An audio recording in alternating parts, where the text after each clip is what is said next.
Welcome to the Non-Essential Podcast. I'm Steve Gibson. I'm Ben Matlock. We're here. Yep. We're back. Back Can't get rid it. of us that easy, Internet. Ha ha. You thought you could shut us down?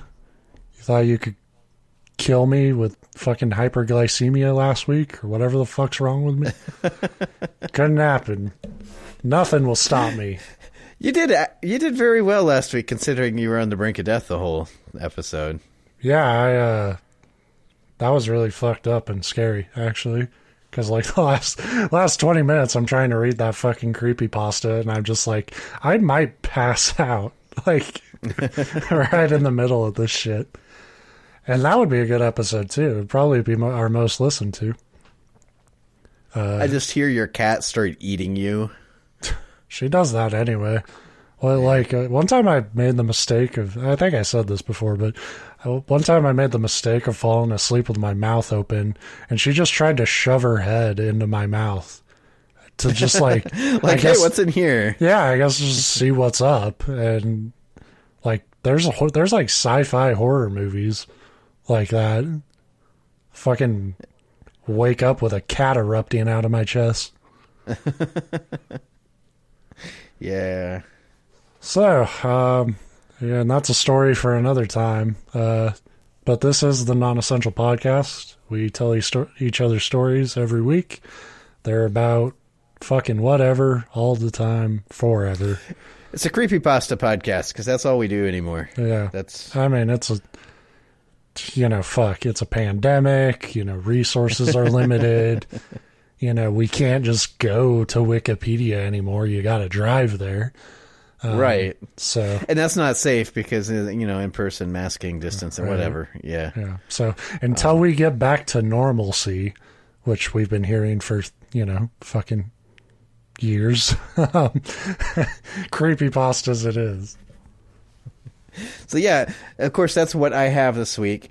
If you follow us on Twitter, or, me specifically on my personal account, like, we talk about it all the time. I had a topic I wanted to do, but things just got too crazy at work, and I didn't have time at home to put like notes together. But then, as I was like looking around for something else that might be easy, I found the coolest topic that I can't wait to do. And we absolutely cannot do this before the day of. Yeah. Well, in fairness, that other topic I started 2 or 3 days ago, but that's just how busy it's been. Yeah. And I physically could. I could, like, instead of at night unwinding and watching TV, I could come down and do notes. But fuck that. Yeah.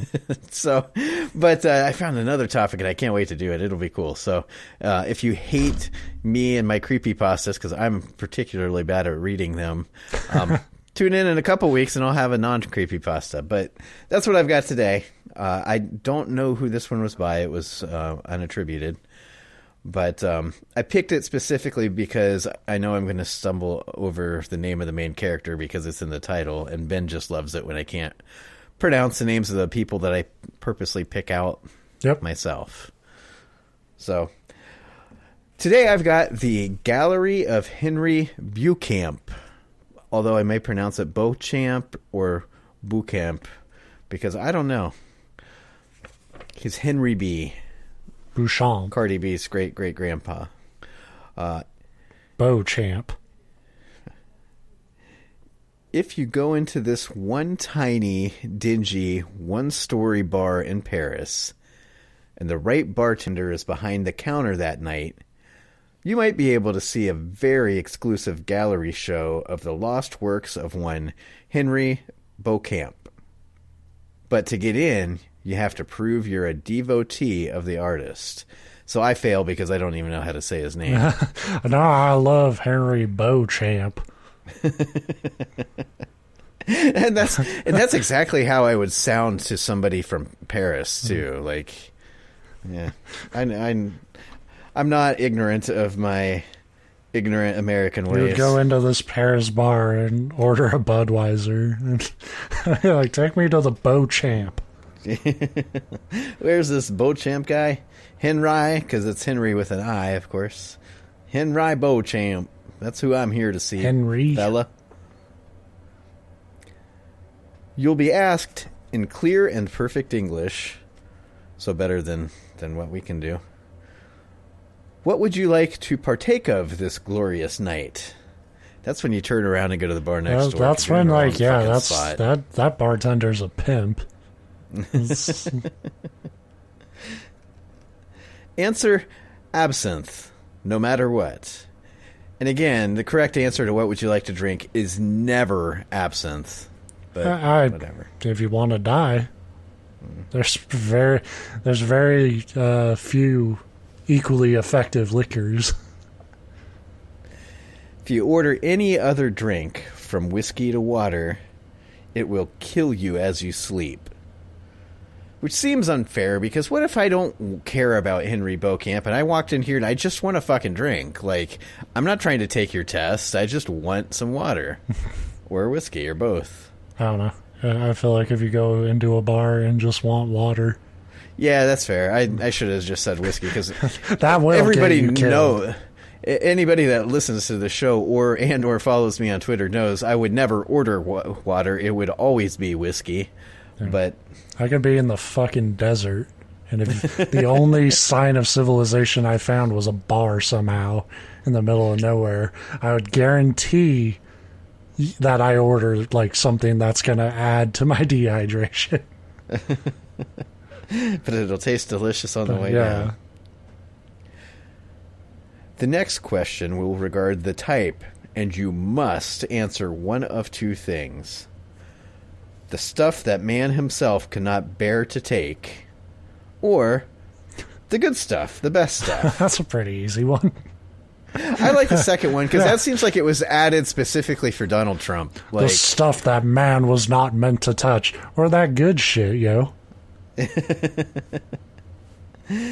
If you ask for any other absinthe in any other way, you will be plagued by nightmares for 13 days, which is indeed the side effect of drinking absinthe. It's not as bad as, like, ordering a whiskey and dying. Well, it gets worse. Each night's dream will be more horrible than the last, until upon the 13th dream, your nightmare, or until upon waking, I think it's supposed to say, your nightmare will follow you every moment of your waking and sleeping life. Okay, maybe not. I just needed to finish the sentence, Steve. Yep. Give it time, man.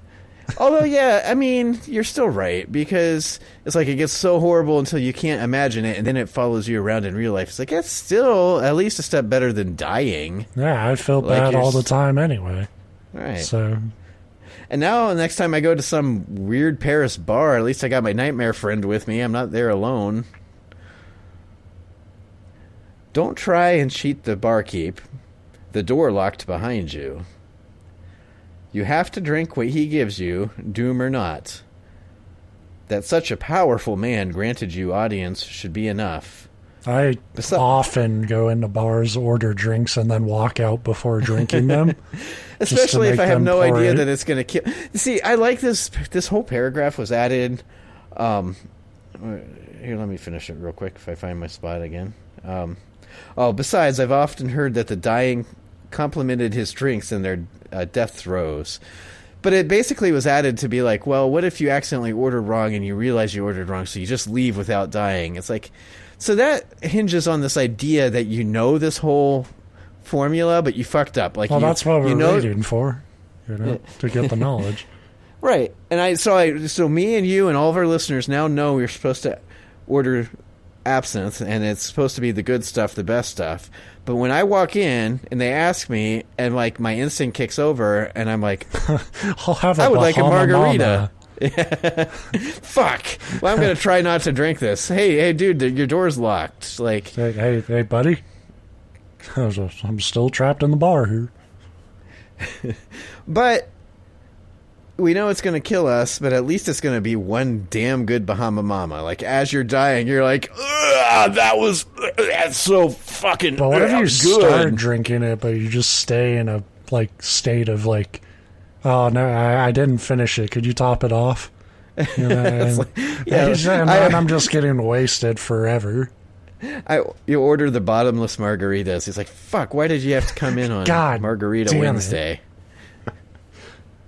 You and me are both going to be here for all eternity now. Fuck. And if you can't tell, the reason I picked this story, other than having the name in the title, that's what caught my attention. Problem? Exactly. This whole story is about alcohol.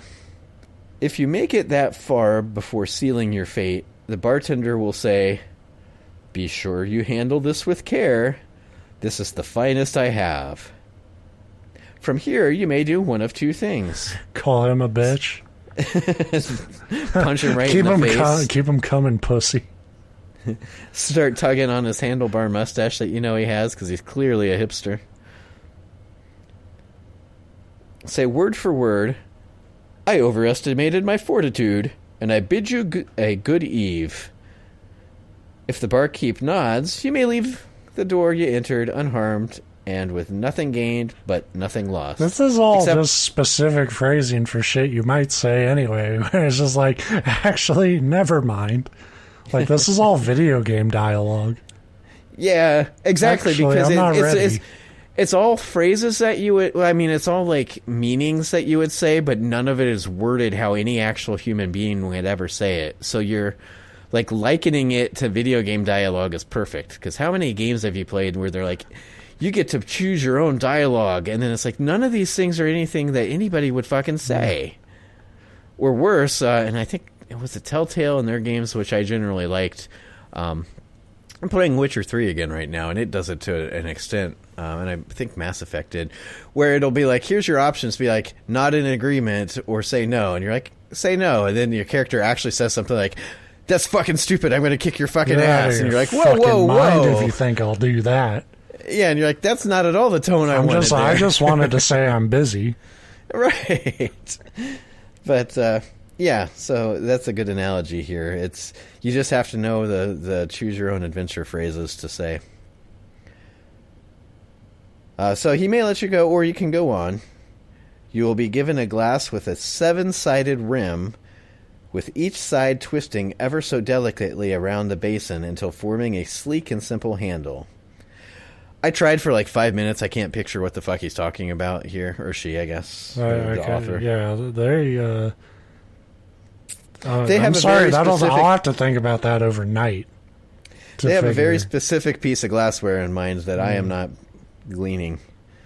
Yeah. You will also receive a very, very, very special absinthe spoon in the shape of a key. Not a very good spoon, then. I didn't know absinthe spoons were a thing, but it sounds like they are. To stir your absinthe in the morning when the best part of waking up is you're going right back to bed. Whole ritual that you're supposed to do when drinking absinthe, which may be true because, again, I've never actually had it, and I have zero desire. I'm a drinker, and I like a lot of different booze, but absinthe is not one that I'm particularly interested in. I'll try fucking anything once. Yeah. Well, I guess that's the other thing, too. Like, even if, like, Sober Steve, who's reading the story right now, says, I'm not really interested in absinthe, get a couple drinks in me, and I'll be like, give me that whole fucking bottle. I want to try it. I've only seen a bottle of it once. I never had it, but it looked like the shit that turned into the fumes that made Willem Dafoe the Green Goblin. Yeah, maybe it does, and, you know. I mean, I wouldn't put it past it. Like, I have yet to hear about anybody drinking absinthe and not turning into a little devil man. That's kind of why I'm not interested in it. I've never heard somebody like talk about absinthe and be like, oh, I like drinking absinthe. It's always like, I tried it once and it was the worst fucking thing I've ever had in my life. Reading by the fire with a glass of absinthe. Very special absinthe spoon in the shape of a key. The holes at the key's top serve as the draining point for the alcohol to pour over the sugar cube. So apparently there's a sugar cube involved. This is a lot of work. Now I don't want to drink it. Just give me the bottle. Fuck. Of course, there's an unmarked bottle stripped long ago of its label, scraps of paper sticking to its sides, covered in the rot of the decades past. Hey, barkeep, you sure this is healthy?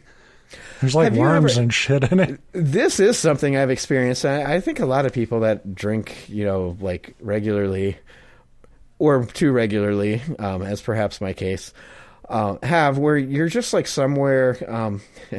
My story is even better because it's my father-in-law's like little pub bar in his basement. And we were smashed by this point. It was a wedding, and me and his stepson so my wife's like stepbrother. The three of us went down to continue drinking, even though none of us really needed to continue drinking at that point. No, but we never needed to start either, you know? Well, true. And that's my approach to drinking on those occasions. It was one of those nights that I had enough that Tara was pissed at me for like a week. But anyway, so we're down there, and it's funny because this is probably my father-in-law like trying to kill me so that his daughter is not stuck with a loser like me. But he pulls out this bottle of homemade peach moonshine, and it's just in like your cliche like mason jar, but it's like 30 years old. The peach in it is black as tar. Yeah. And he's like, and it's, you know, been opened at some point in the past, but not by a lot. I maybe it hadn't been opened, but so he like, as you know, he's like, oh, you guys, he's like, you should do a shot of it. I think all three of us did a shot of it. And then he was like, you know, drunkenly, he's like, I dare you to take a bite of the peach. And of course, I'm drunk, and it's my father-in-law who I'm not going to let best me. So I said, fuck yeah, I'll take a bite of the peach. So I did, and I lived, but it was probably like the dumbest a war story. Yeah. And this is where you would expect a story that I start on my own voluntarily to get good, but that's the end of it. Like nothing came of it. But this is what 161, 162. I think we all knew this story would taper off.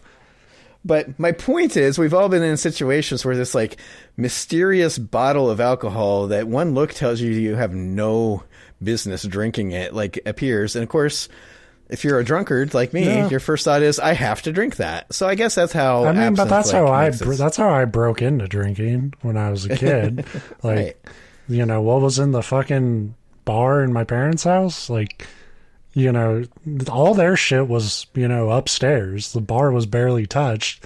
And so it was all just like really old bottles of schnapps and shit. I was just about to say, that's most of our, like, when you first start drinking it, it's like 10-year-old bottles of like peppermint schnapps. Yeah. And somehow we continue drinking, because if that's your first drinking experience, you should be like, this is fucking stupid. Definitely don't drink schnapps anymore, though. No, that's true. So it was effective on that level. All right. Anyway, 7-sided rimmed glass, this spoon, some sugar, unmarked bottle. The spoon is completely flat, but has two distinct sides, one with a groove along the shaft of the key and one without. Turn the shaft down so its groove will be face down. If you attempt this face up, your absinthe will taste foul. Well, can a spoon be completely fat? Like, isn't the nature of the spoon that it has to be bent a little? Well, yeah, I mean, at this point, it's more of a paddle than a spoon. Yeah, so it's just a thing to flap people with when you're drunk. In fairness, my stirrer / bar spoon, I forget what it's actually called. I think spoon's in the term. I don't know. It's part of the stirring. At that point, it's a stirring stick. That's what I was going to say. A swizzle stick, I think, actually. Although I think some of those are just sticks. But anyway, the spoon in my bar kit that Tara got me a year or two back, it's flat-ish. I mean, there technically is like a little indent, but you're never going to like measure out anything in it. It's meant more to pour stuff I will eat cereal with it. One flake at a time. At a time. To the sides, a groove down. If you don't do it right, it'll taste foul, your nose will burn, and your eyes will shrivel in their sockets with unspeakable horrors not of this world. So, really selling me on this. This is to see a gallery? Right. That was one of my thoughts, too, is you're risking these horrible deaths, and you have to go through this complicated process and drink absinthe, and it's all to see an art gallery. Yeah. Which most of them you can get into for free because they're so fucking desperate to get people. I think Paris is probably a pretty cool place to go to. I'm not that into art, turns out. And without having ever been to Paris, I'm 1,000% sure there's plenty of other art exhibits worth seeing. Yeah, that I don't have to die for. That's the thing. I love art, but I don't want to do this. Like, I can just sneak some booze into a museum somewhere. The twist at the end is going to be that this is just how you get into the Louvre.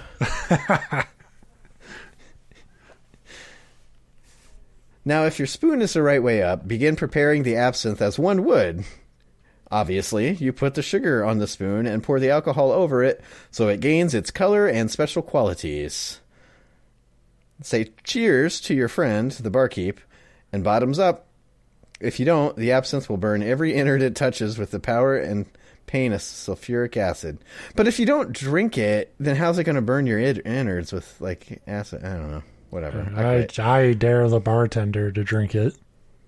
My favorite part is that not only does this have a whole bunch of convoluted steps for it to work, but each fail point gives you a different death.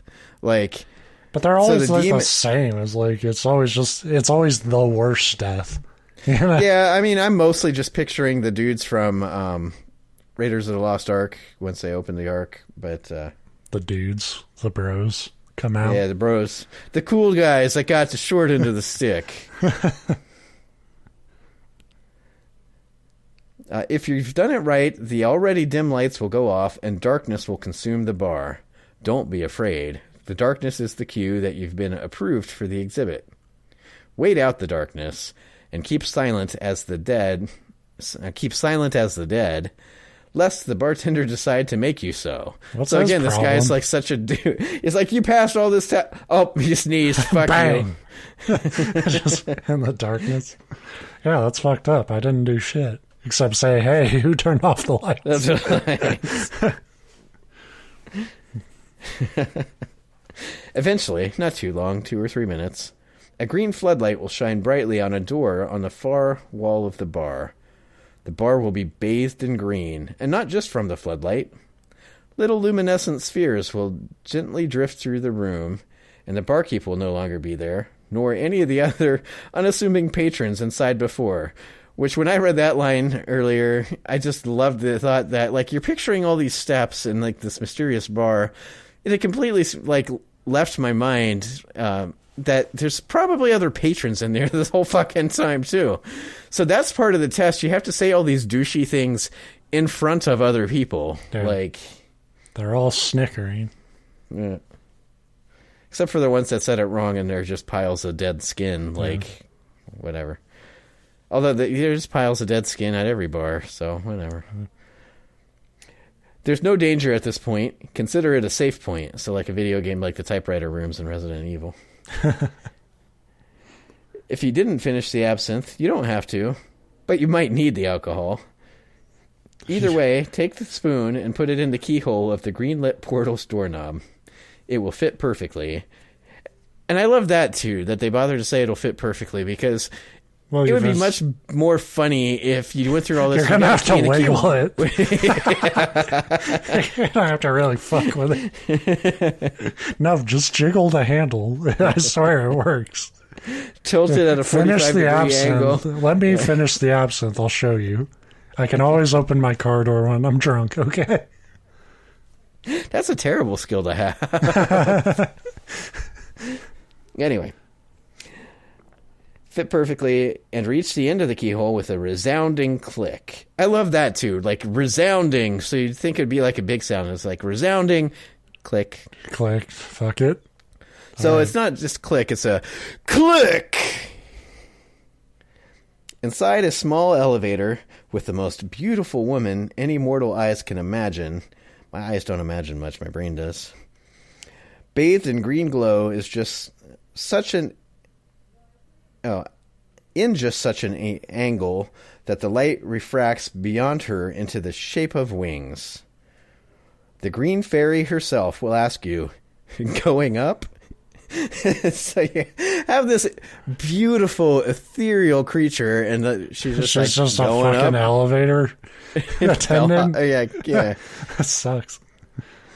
And considering all the trouble you went through, it would only make sense to say yes. Technically, I just drank. Going up, honey, I just had absinthe. I'm throwing up. Like all you've done at this point, all this trial was you drank and you sounded like a douche. And like that's 1 for 1. On my drinking nights, I do both.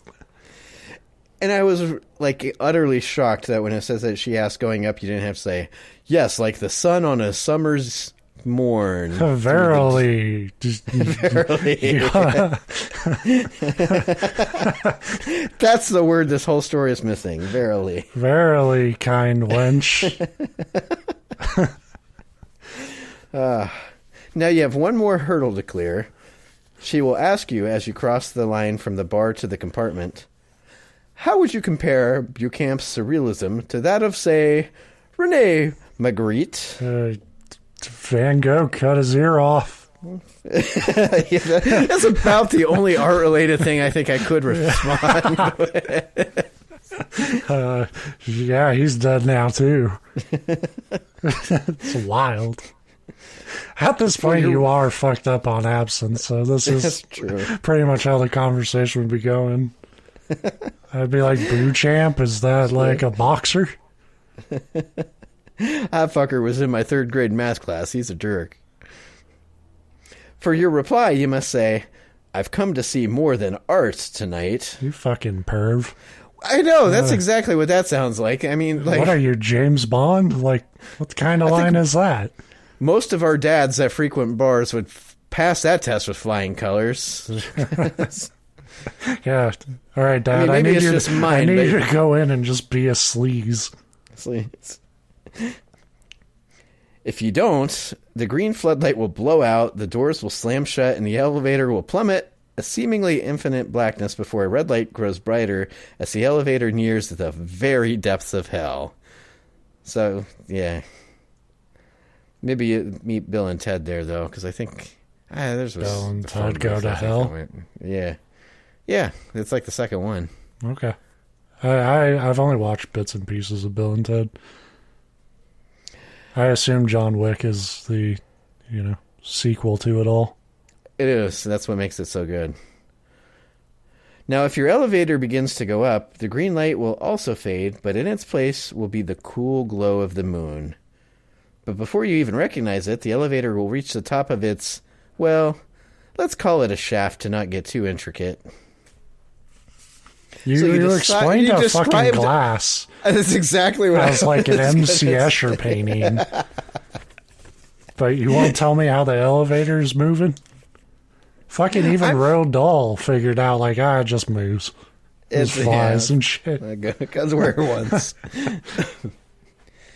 Now, I'm not as sure about this as the rest, but I've heard that if the green fairy kisses you on the cheek as she leaves the elevator, you will always be blessed with a creative inspiration, a permanent, ever-changing muse. So we need that for this show desperately. If you would want to come visit me, Green Fairy, that'd be absinthe. Cool. Yeah, I agree. We need it. I was tempted to have a drink with this show, but I'm so bad at reading these to begin with. I thought, I won't subject everybody to that. But next time I do one of these, maybe I'll buy specifically a bottle of absinthe. You can't ask her, you can't kiss her. She has to do it on her own. If not, well, nothing. But no reason to do it anyway and anger the woman who is responsible for keeping the Beauchamp paintings safe for so many years. I'm assuming it's French. Beauchamp. It is. So, yeah, it probably is Beauchamp. Beauchamp. I don't. Yeah. Beauchamp. Beauchamp sounds like what I would name a dog. Yeah. It kind of sounds like the kind of. Better.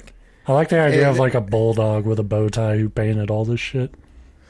To me, it sounded like the kind of guy that would coach a Southern like high school baseball team to the state championship every year, but he's doing some real shady shit to do it.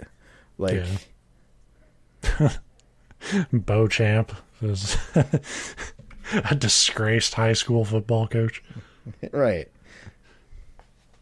You will enter from the elevator, a turn-of-the-century parlor with a large poster of Henri Beauchamp. Just say it however you want. Beauchamp. He's Henry B. Yeah. On the left side of the opposite wall. On the right is a door. Taking the time to read the poster is a fairly good idea, as it explains the very significance of Monsieur Beauchamp. You see, he was a struggling surrealist in the 1920s, always making art to try to be free of all premeditation, and managed to do so. You see, after one night in a tiny, dingy, one-story bar in Paris, he began to paint patterns. It was funny because there was literally the ellipsis, like he began to paint dot and then patterns. it was patterns, and you're like, yeah, wait, what? He began to paint stuff. Things. First it was geometric patterns, then complete fractals, then images that would be in the newspaper the next day. And at first I took that line to mean like they liked his paintings, so they'd publish them in the newspaper the next day. But that's not what he means. Then next week, then from 50 years ago, 100 years in the future, 200 years in the past. So basically they're saying he's like recreating scenes that have happened and have yet to happen. Then, on his last night of life, he kidnapped 3 young girls, as one does, from their homes at night, murdered them, and painted his finest masterpieces in the reds and yellows with the blood and bile of virgins. And he's probably not the first eccentric artist to do so. But man, that lack of premeditation. Right, they can't get him on first-degree manslaughter because he clearly is... Your Honor, you'll find I'm a surrealist. There's no premeditation here. At best, that's manslaughter we're talking. He committed suicide immediately after painting exactly 13 of these. These are behind the door. The first 6 from the left show, from left to right, the genesis of the universe, the only true visage of God as viewable to the eyes of man, the true image of Jesus Christ, the sprawling clouds of heaven, every pope from the first to faces not yet recognizable, and a portrait of Jesus' appearance on his second coming. This last one's done in like 4 like different color things, like Andy Warhol's Campbell Soup. These are all stick figures. Yeah.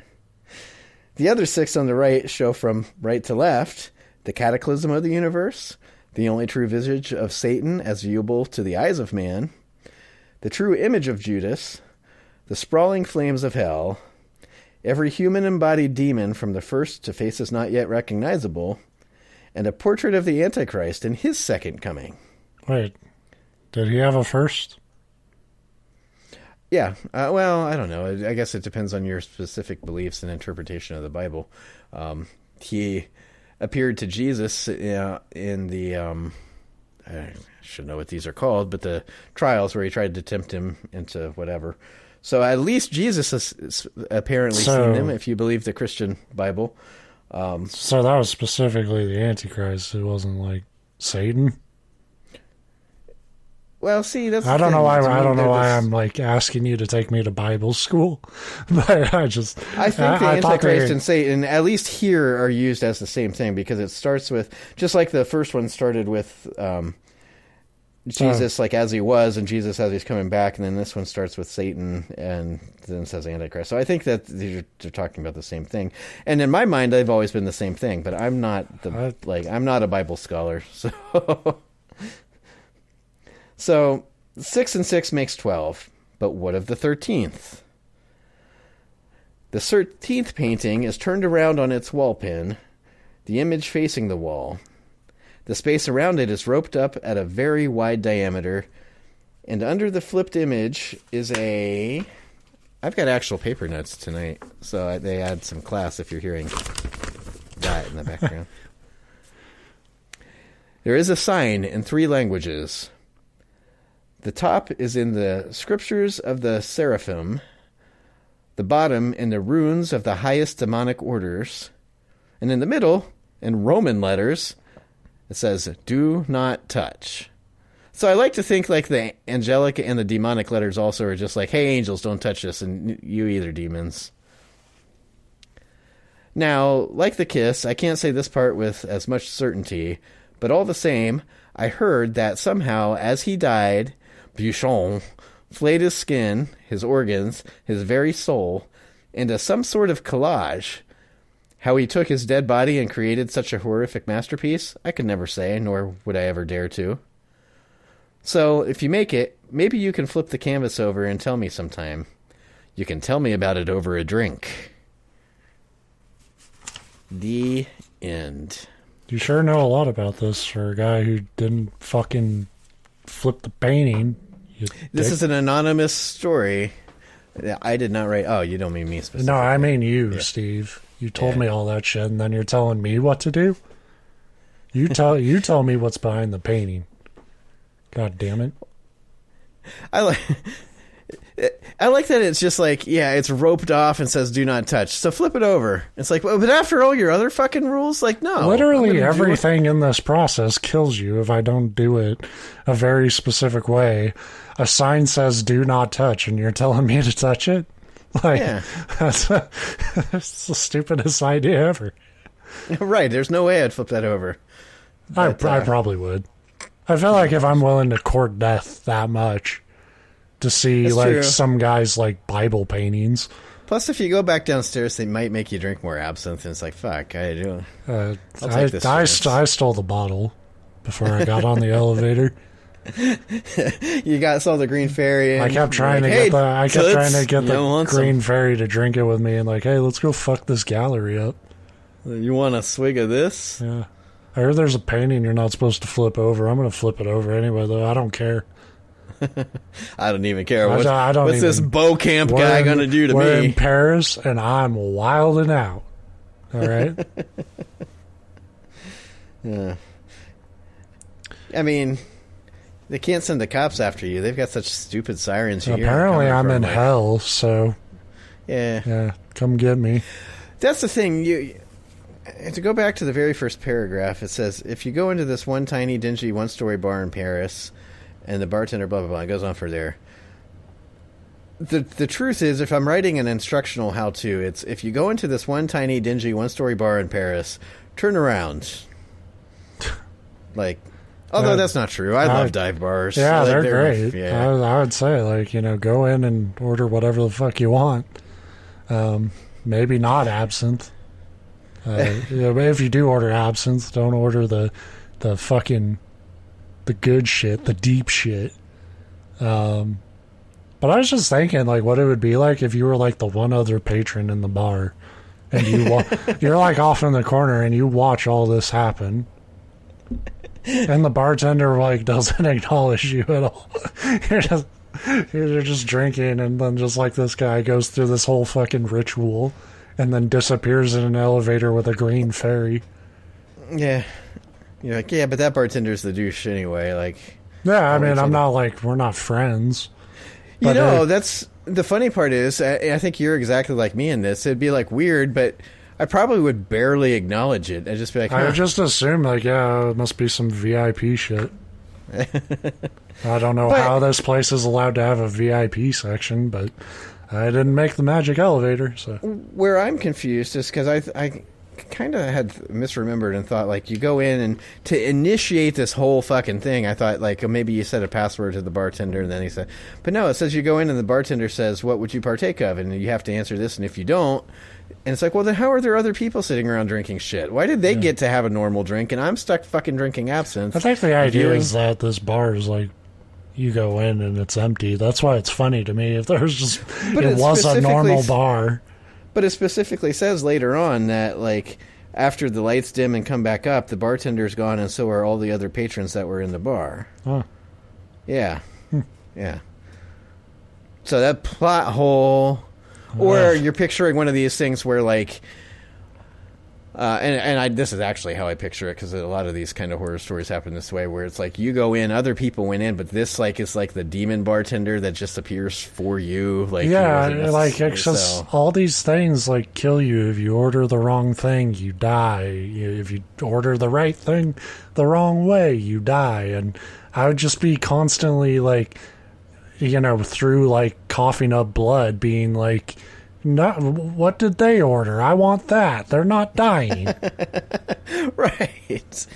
Well, and that seems unfair because it says just one specific. It says if you get this one specific bartender, it's like, but how do I know which one it is? And what if I don't want them? Like you said. Well, like, you'll know. You know you have drink. the right one because he'll sound like a fucking medieval bard or some shit. So it's a good thing we read this and that you all listened to it because you have no choice if you get launched into this.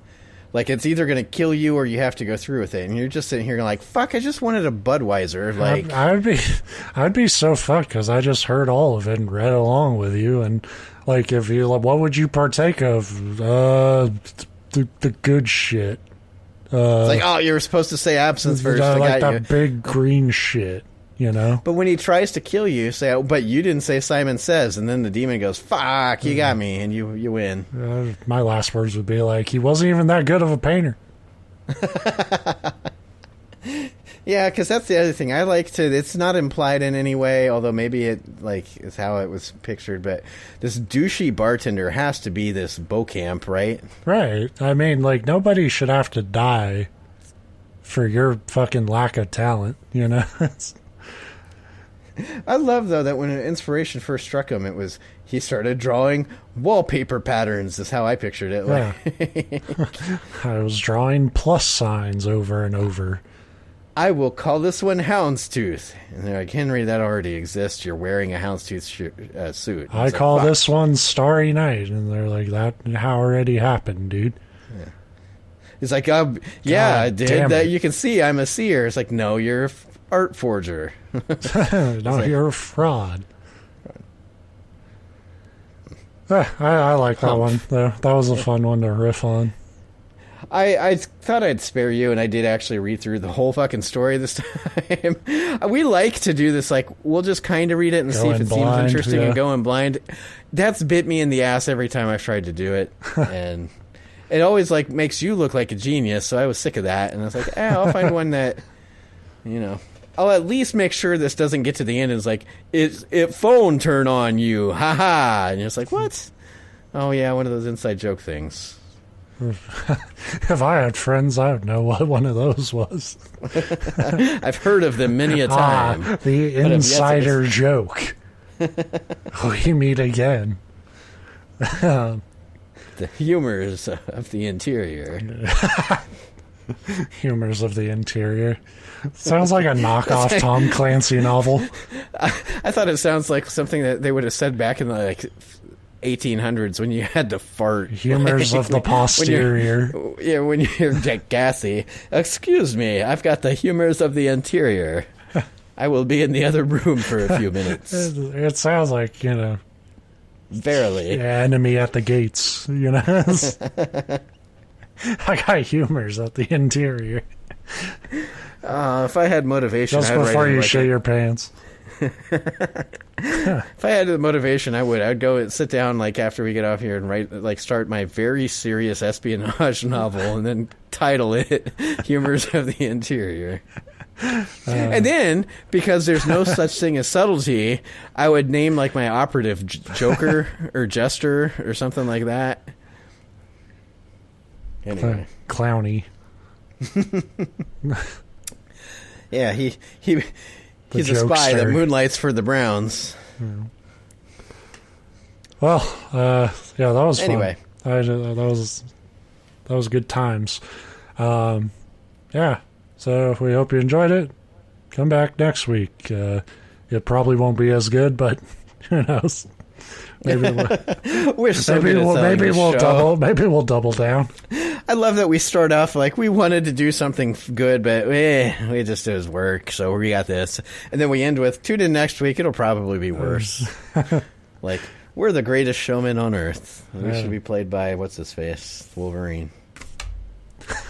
What? Hugh Jackman, the greatest showman. Oh. I don't get that reference. It was one of those interior humors again. Insider jokes are the next big crime after insider trading.